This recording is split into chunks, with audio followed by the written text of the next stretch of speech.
You will not be able to make sense of everything every time. I preached a message some years ago entitled, I understand that I don't understand. And every now and then, you face a situation where you realize that you can't make sense of because your understanding as man is limited. And when you know that, in moments like that, the key is to trust him, is to lean on the everlasting arms, is to stop trying to ask questions, stop trying to make sense. When I don't understand and I can't make sense of my circumstances, when I feel pain and I feel betrayed and I feel like loved ones and people I care about and I thought they cared about me, I find out they really don't care. It really doesn't matter. What matters is how I respond to the pain. Not the pain, is how I respond to the pain. It's the choices we make in trying times and in difficult times. And I said to one of my sons the other day, I said, son, life is not fair. Life is not fair. It will never be fair. And it doesn't give you what you wish for or desire, but what you fight for. That's what life is all about. It hurts to grow. I thought when I was young in ministry that as I grew and became big in ministry, things would get better. But I realized that the higher I climbed in ministry, the more challenges, the more complications, the more crisis. And I've come to the conclusion that it is what it is. I can't change it. I just have to determine my response. And I have to choose between fear and faith. This morning, you and I have a choice to choose faith or fear. I submit to you, choose faith. Mark chapter 4, 35 to 40. And the same day, when the evening was come, he saith unto them, let us pass over unto the other side. Yeah. And when they had sent away the multitude, they took him even as he was in the ship. And there were also with him other little ships. And there arose a great storm of wind, and the waves beat into the ship, so that it was now full. And he was in the hinder part of the ship, asleep on a pillow. And they awake him and say unto him, Master, carest thou not that we perish? And he arose and rebuked the wind and said unto the sea, Peace, be still. And the wind ceased, and there was a great calm. And he said unto them, Why are ye so fearful? How is it that ye have no faith? You see, so it was a choice of fear and faith. And all of us in the journey of life, ladies and gentlemen, every now and then, you and I will be confronted with a choice to choose faith or to choose fear. And realize that even though Jesus was in the boat, even though Jesus was in their life, the storm came. Storms are not indicators that we are out of the will of God. Sometimes it might, sometimes it is, but it's not always true.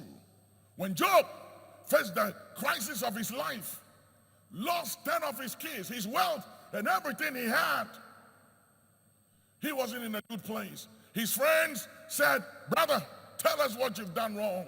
There's a reason for this. Sometimes, ladies and gentlemen, it has nothing to do with what you did right or wrong, but it has everything to do with you being tested. It has everything to do with your faith being tested to see whether you will still trust and believe in God like the 3 Hebrew young men. They were faced with the sentence of death, being thrown into the furnace of fire. And they had a choice to choose faith or fear. You choose fear, you compromise your faith in God. You deny the Lord. You choose faith, you face the consequence of going into the furnace of fire. They chose faith. And whenever we choose faith, there are consequences. When we choose fear also, there are consequences. Whatever choice we make in life, we will face something.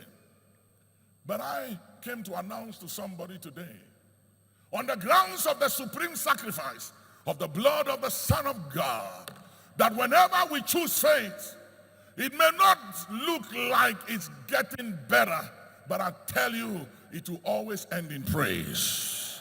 Oh, somebody put your hands together. I said it will end in praise. Now, don't ask me how long will it take. I can't guarantee that.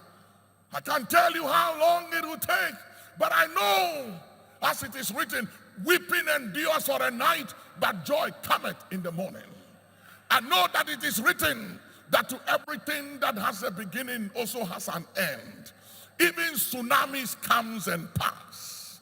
Everything that has a beginning has an end. This too has an expiry date. Whatever you are dealing with, whether it's mental or it's emotional or it's marital, it's family, finance, health, whatever it is, I declare it has an expiry date. And I enforce the expiry date of this situation by the blood of the Lamb. And I declare that you will emerge victorious. You are coming out of this situation with the upper hand. You will not be ashamed. You will not be ashamed. You will not be disadvantaged. But the ability to despise the shame. The ability not to pay attention. There have been times in my life when I have dealt with shame, public ridicule, embarrassment, where I walk into a place and they are talking, and as soon as I come in there, they all stop talking. And I know why they've stopped talking, because they were talking about me. They saw me coming, they were talking. They didn't know I'll get to them, so they stopped talking. But in those trying times, in those difficult times, when you can't explain or defend yourself, but just trust God. And sometimes you say, Lord, how long?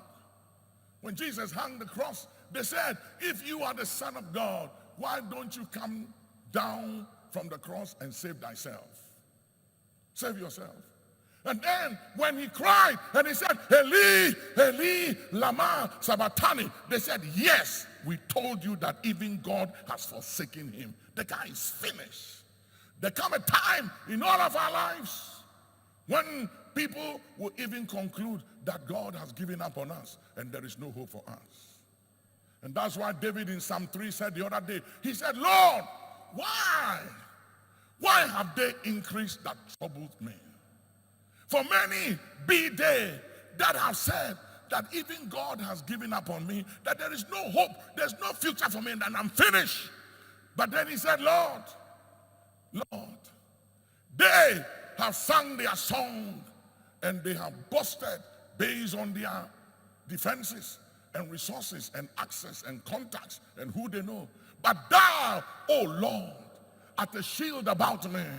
You are my glory and the lifter up of my head. Put your hands together and give him praise, somebody.